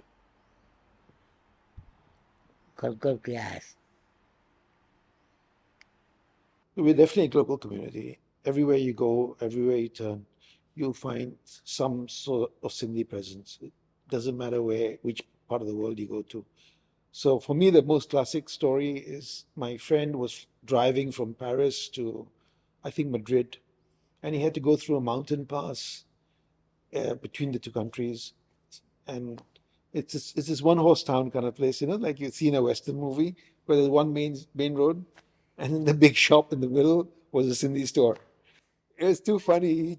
And he's not Sindhi, but he knows Sindhis, and he cracked up and he said, "Man, I can't believe it. How did this Sindhi guy show up here?" You know what I mean? But if you think about it, if you go all across South America, all across Europe, Asia, you got Sindhis everywhere. It's unbelievable. They're everywhere. Everywhere you turn, every rock you look under, they find us in there. And and the thing is, I used to think that they're very traditional in the sense that they would only be doing, because my father was in textiles and like tourist shop and all that kind of stuff, and then electronics, and I thought, all the Sindhis, this is what they do.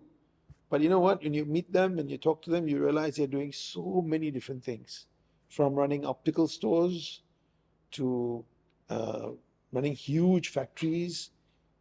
I know guys who are doing coconut plantations, apple orchard. I mean, every conceivable business. I know now guys who are heavily into power generation. For me and my wife, because her family is from the UAE and she has sisters in different parts of the world. She has one living in Australia, one living in Sri Lanka, one living in Casablanca. I have two of my sisters living in Spain and one living in Sri Lanka. And we have friends everywhere. And if you ask my kid, actually, I didn't realize it till we were applying for college for them, and we had to fill up in the for American universities, you had to fill up all the places you traveled to for the last 10 years. And I couldn't put it on one piece of paper. I had to create a spreadsheet because there's so many places we went to. And I think we all realized that, my God, we really travel. My kids, by the time they were 14, had been on like 50 or 60 trips, maybe 70 trips. So I showed them the world, and everywhere we went, we ended up connecting with Sindhis to some extent. So they understood that their community is international. They understood their friends have to be international as well, or can be international. Okay, let's sing again. Happy Mother's Day to you. Happy Mother's Day to you. Happy Mother's Day to Sundri Tulsidas Benwani. Happy Mother's Day.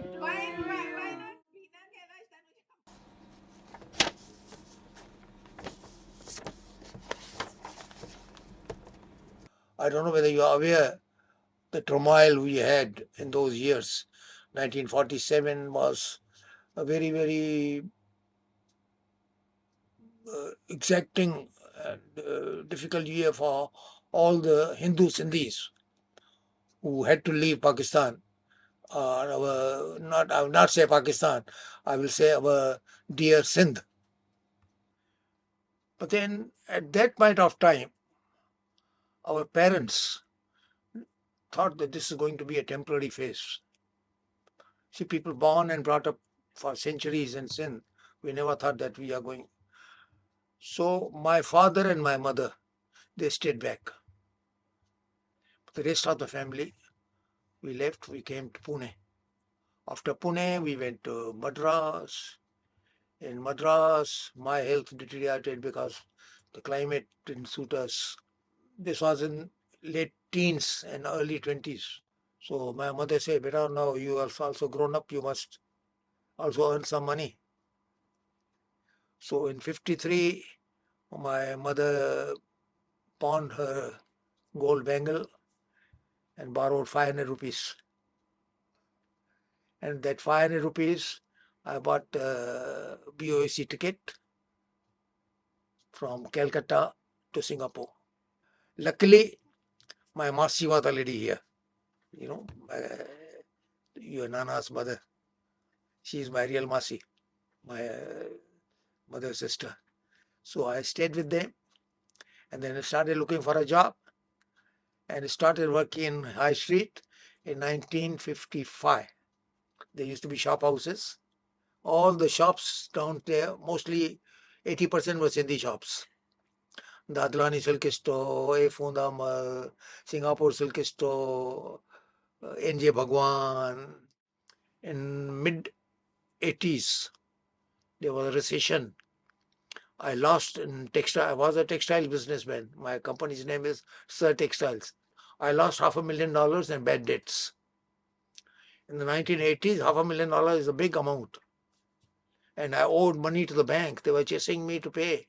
I had growing up children, family to take care. No money in the bank, no money, no business, other business. At age 59, I started a new line of selling cameras. And to who? To Japan. The name of the camera was Leica. It was a German brand. To sell cameras to Japan is no joke. Yeah. I went to the embassy, collected a few hundred addresses of photographic shops. I went to Osaka, Tokyo, Nagoya, Kyoto. Every 6-8 months I went right up to Sapporo. And for the next 21, 22 years, I did business with Japan. Wow. And I made money. I'm very glad that our Sindhi, as I told you, they are going in different lines. 30 years back, 40 years back, nobody would have thought that what you are doing. Although my nephew is in film line. I don't know whether you have heard of his name or not. His name is Vivek Vaswani. Shah Rukh Khan used to stay in my sister's house. Do you know that? In early 90s, when Shah Rukh Khan came from Delhi, he did not have a house. And he came to know my nephew, Vivek. And he gave him a small room. And he used to stay in my sister's house. Even now, when he sees my sister, Pere Pondo hai Shah Rukh Khan. My sister ke. Things always change. In the olden days, we used to sell textiles. Then we went into electronics. Later on, maybe they go more in computer things, and I don't know. The world is changing at such a fast pace. Yeah. Personally, I am confused.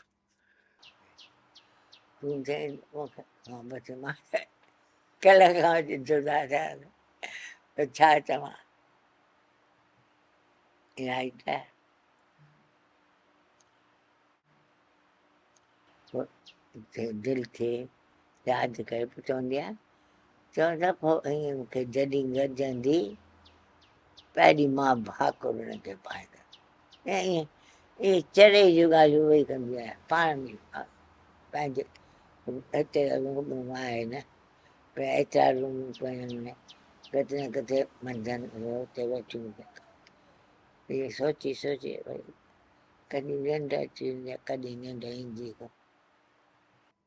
In early 2000, there was one Muslim Sindhi gentleman who was working here for Pakistan Airlines. But he was a Sindhi patriot. So I came in contact with him because he knew my love for Sindh. So he came to my office and he started speaking with me in Sindhi. He was so happy that he had somebody who can. His name was Hidayat Baloch. He became very friendly with me. He was here for 3 years. He was working for Pakistan Airlines. Then he went back. But we kept in touch.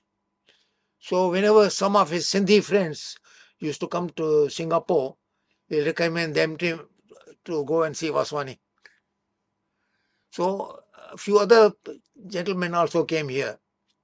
And they used to come to my office. I would take them for lunch or whatever. So in early 2000, one of my Sindhi friends here in Singapore, he passed away. So he called me. He said, "Uncle, my father was sick. He said, when I pass away, my ashes, I want them to be scattered in Indus River in Sindh. But how to go there? We don't know anything." I phoned my friend, Hidayat. Hari galti hai, my friend wants to come to Sindh. But he said, "Oh, fine, no problem, just send him." My friend Hidayat's brother, he came, he took his car and picked him up. He took him to Hyderabad, where the river flows, Sindh, and he arranged a Maharaj for him. And then did all the Kriyakaram, as we say, at that, and he came back. 2005, he phoned me again. Sai, why don't you come to Karachi? Why don't you come to Karachi? I said, okay, I'm coming. So I talked to my wife. He said, Chedivanya, how can you go Pakistan? I said, don't worry, we'll be taking care of. I booked a ticket for Karachi. Wow. This was in 2005. So I just phoned my friend Hidayat. So he arranged a hotel Carlton for us in Karachi. We stayed for 3 days, 4 days in Karachi, went all around. Because I knew Karachi very well. I was 16, 17, yeah. Even now, if you want, I can draw a map of Karachi with the streets names and also each and every street in Hyderabad. I picked up a van again. We went to Udairulal, you know, where the Shahbaz, that Udairulal, Jhulelal, Jhulelal, God to whom today, where he was born. That small town is called Udairulal. Then from there, we say, okay, we might as well go to a place called Sevan, where you had this Shahbaz Kalandar's Makbara. You heard the song, Saki Shahbaz Kalandar, Daman Dam Mast Kalandar. So that is the place where we went. So these Sufi saints, they created this place, which is in Sindh. But then at that point of time, they did not think you are a Muslim and a Hindu. For them,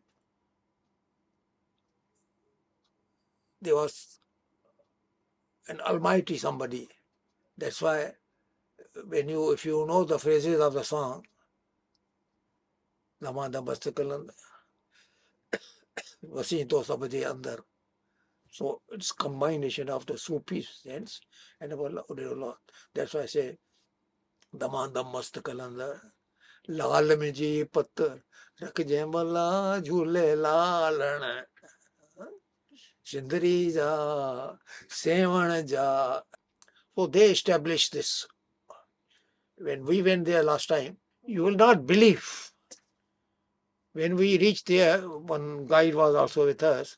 He told the people there who were in charge of that building, "Sahin, asan Sindhi yaar aaye hain Singapore ma."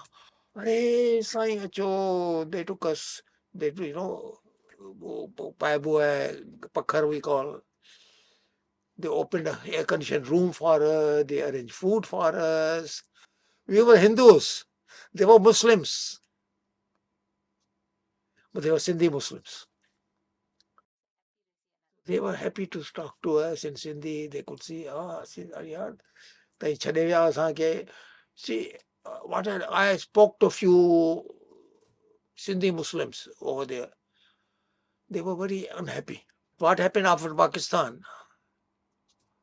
Non-Sindhis that migrated from Bihar, UP, and other places, say they took over all the Sindhi businesses that were there. They took over. I'm sorry to say this. I don't know whether I should say it or not. When we were there, shops, name cards were not in Sindhi. They were mostly in Urdu. So because they took over, they wanted Urdu to be the national language. Urdu is also a very rich language. Urdu poetry is beautiful poetry. But then the real Sindhis, the Sindhi Muslim who love their language also, they were not happy about this. But then that's the way it is. See, Singapore is in a difficult situation where language learning is concerned because of the multi-nationalism here. So what's the common language? English.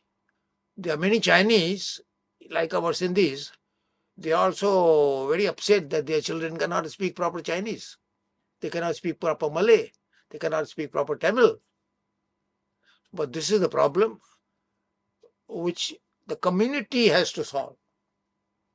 In the long run, it's up to the younger generation because the older generation can only try to infuse in the younger generation the necessity of keeping your traditions, and because traditions and language have a kind of a correlationship. I mean, you leave your motherland. It's not easy. You are born and brought up there for generations. Your fathers, your grandfathers, your great-great-father, they were born and brought up there. When we in Sindhi, we say, असीं उन मिट्टीअ मां पैदा थिया आहियूं. The climate, the water, the very earth, it's all in our body. So when you leave such a, anybody, it's not only Sindhi, even anybody internationally, it's not easy to leave your motherland. We came to India, of course, we have same religion, so we had that affinity. Similarly, even Malay will have affinity with the Indonesians because they have the same religion, but the living will not be the same. So history and geography, I will say they are intermingled. History means of your own self. Geography is where you are brought up. So you cannot separate history and geography. So every person, whether you are Sindhi, whether you are Punjabi, so it's good that you feel proud about what you are. You are born in a certain community, you are born in a certain land which has its own geographical peculiarities which are inborn you. You cannot change them. Yeah.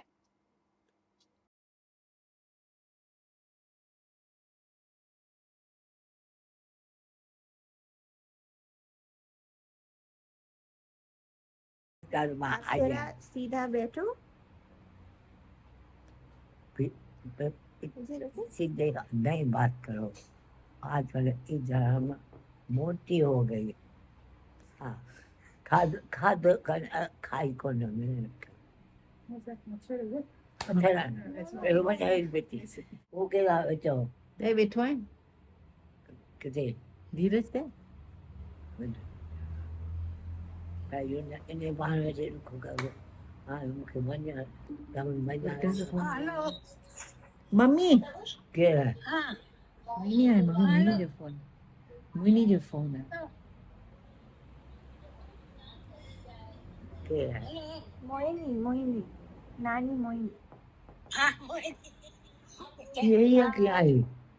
ये क्या है? Phone पे Phone it. Phone पे आई बेटा. तू रहो यार तू मगर. नानी, we can't see you. दादो खुशी. Can see you? No. क्या? Can you see me? Yes. खुश है. ना पर बता तू क्या है? बात तमाम खुश है. बेटा है. तमाम से तो आया तो रोज आया वो रोज देखा. बिना जो कभी तो सुबह पे कभी तुम दे तो ना तो जब भी सोए तो मैं जब सोए तो दादो आज दादो तो कैसी परवाह न कर. तू लोग पैसे सोच. क्या अच्छा सोचना. खा दूं अच्छा खाओ. कपड़ा ठीक है. कपड़ा तो अपना अच्छा कपड़े बाहर अच्छे लगते थे. हाँ बन जाती है इंसान बिना था तुम्हारे लिए तो कहते मुख्य उते उते माँ थी कई माँ भाई ॿाहिरि दुनिया थींदियूं त सम्झ मां ने छॾे वठी वञा है न हीअ हालत कीअं नियाणी आई अॻो Hello, New York में मम्मी. भले यार कपिड़ा कपड़ा तो के जाम आहिनि. कबट भरियल आहिनि. कपड़ा तो जाम है. हाँ. लालच जी लगी दे तो कपड़ भरी पड़े. कपड़ा से कपड़े के साथ पता छा खबे तो खाना ले छा खबे. हाँ छा अगे तू हाथ तो जत में होशियार है. अरे मां ॾाढी होशियार है. पता छा खबे. मूंखे कुझु कोन खपे. छा कंदसि खाना ले ये तो खाधो लंच खानी थी डिनर खानी थी. खाधो तो खपे. असांखे लालच खाधे नी यार. हिन एज में ऐसे कपड़ा को खपनि. पैसा को खपनि. खाधो सुठो खपे. त खाधो ॿुधाए छा कयां थी. खाधो सुठा खाधा थी यार. हाँ इन्हनि चयो वापसि हेॾनि सालनि जी मां वञा हली. टिकेट आहे स्वाद ॻाल्हि कोन्हे. वाजा छा खाधो अथई. टिकेट अथई कपिड़ा अथई बाक़ी छा खपे. न घुमण ॾाढो कान घुमण परवाह न कर, घुमण परवाह न कर, जिते मां वेंदसि तूं बि सां गॾु हुजे, पाण में ॿार खणंदा, घुमण जी परवाह न कर, हिते घुमण वुमण लाइ ॿार जाम वञी आहे। ॿार वासि कीअं वेंदी आहीं? हा? तूं कीअं वेंदी आहीं? ॿार जे छा हलाईंदा, मां बि हलाईंदसि कार, मां बि हलाईंदी आहियां न कार, मां बि हलाइण सिखी आहे, कार हलाइण सिखी आहे, मां बि हलाईंदी आहियां कार, त पोइ त तोखे वठी हलंदसि पाण सां गॾु। पोइ आवाज़ खार पोइ मां ईंदसि नीना हा ॾिस, त कॾहिं थी अची, कॾहिं थी न त मां ईंदसि, तूं अचेंदी त तव्हां सुठो, न त मां ईंदसि। ॿुधाए छा सोचियो अथई? बाबा अमेरिका में सिंगापुर खां अमेरिका पासे में आहे हा असीं तमामु पासे में न रुगो गॾिजूं, अञा रुगो हीअं ॻाल्हायूं था, पर पोइ त गॾजंदासीं न, हथ मिलाए सघूं था, टच कंदो करे सघूं था, सभु कुझु करे सघंदासीं। पकड़ पाईंदे अखियुनि में पातम ईअं ॾिठुमि त मुंहिंजी अखियुनि कीअं थियो, कीअं वारी जीअं छो न हीअ मूं वटि अची मथां इतफ़ाक़ सां घर को निकिरी वञी मंगजी वियो। तूं अची या मां ईंदसि, ॿुधाए छा ख़्यालु कंदी? तूं तूं अचु अची थी न त मां अचां? तूं अचु मां अचां, ॾिसां ठीकु आहे, मां पहुची वरितो तो वटि, ॿुधाए छा आहे ॾिसो थी? ॾाढी मूंखे सोची ॿियो कुझु वेठी पहुताई कीअं आहियो? मां ठीकु आहियां। अॼु ख़बर अथई ॾाढी कोई छोकिरो थियो आहे कराची जी सभु ख़बरचार ॿुधाए, नेती जेती घुमण वेंदा, सीता जी ॻाल्हि ॿुधाए, किशन चंद जी। आदत छॾ, नई आदत न रख, अॼु सुठे मूड में आहे, त इन करे फोन कयो त मां मूंखे ॻाल्हाए भली, पर ॻाल्हाए किथे थी खे खणो, छा थकिजंदी न पोइ चवंदी न हाणे मां रखां थी, तोखे ताक़त आई आहे किथां थी ॻाल्हाईंदी, तोखे एतिरी ताक़त किथां आई आहे? हिकिड़ी ताक़त भॻवान थो ॾिए, तोखे खाधो सभिनी हंधि मिलंदो, हुनजी चिंता न कर। आंटी खाधो वाधो खाई वेठी आहे, हाणे माई अचेसि पई ब्रश कराइण वठी वेंदसि। हा हाणे सुम्हंदी, खाधो खाधो अथसि, सभु दवाऊं पीतई। ख़ुशि आई न त सुठो ड्रीम कंदी आहे। आंटी वरी असीं ॻाल्हाईंदासीं आंटी। हा अॼु मूड में आहे न, मूड में हूंदी मां तव्हांखे वरी कंदीसांव। ओके, आई लव यू, तू चवंदा आई लव टू। हा चओसि आई लव यू टू। हा या आंटी, आंटी वरी ॻाल्हाईंदासीं। Okay aunty, good night aunty, good night, bye bye bye. Okay bye.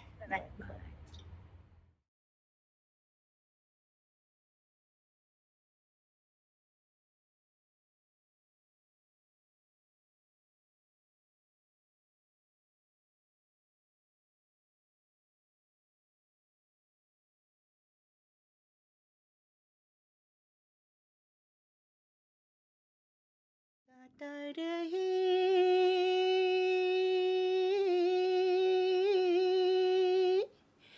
मेरा दिल,